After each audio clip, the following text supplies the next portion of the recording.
Bruce Toussaint. Europe 1 matin. Bonjour Alexandre Adler. Bonjour Bruce. L'Afghanistan aujourd'hui dans votre chronique internationale.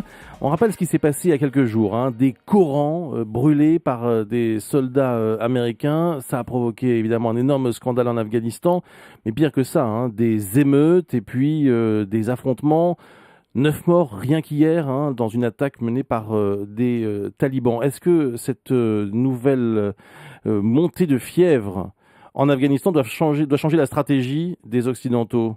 Elle ne devrait pas, parce que dans une situation comme celle-là, il faudrait manifester un peu de fermeté de manière à envoyer un signal aux talibans que la situation ne leur est pas entièrement ouverte. Mais malheureusement, nous entrons de plus en plus dans l'élection présidentielle américaine. Il y en a d'autres dans le monde aujourd'hui, des élections.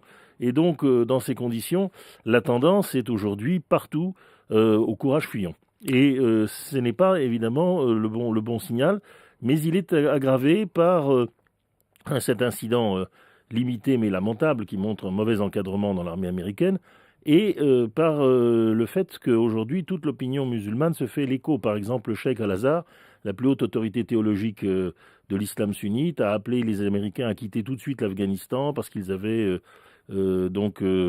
fait un blasphème terrible contre le Coran, et Obama est obligé de s'excuser publiquement. On rappelle le calendrier, les Américains ont dit qu'ils partiraient en 2014, Nicolas Sarkozy a dit 2013. Hier soir sur TF1, François Hollande, qui était interrogé sur l'Afghanistan, a dit « Si je suis élu, tous les soldats français rentreront fin 2012, donc à la fin de cette année ». C'est la solution, ça, de partir ? Bien évidemment, la solution, c'est de partir, mais c'est de savoir quand et dans quelle situation.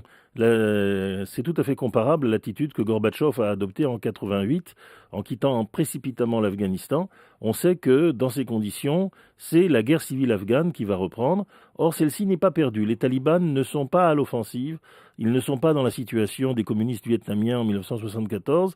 Et en réalité... C'est pas le Vietnam, mais ça fait 10 ans quand même. Ça fait 10 ans. Il faut effectivement partir.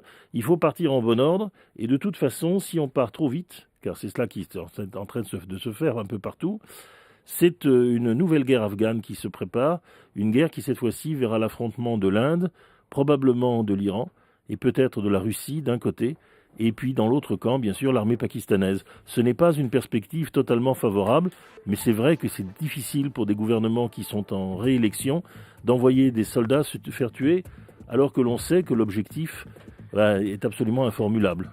Merci Alexandre Adler.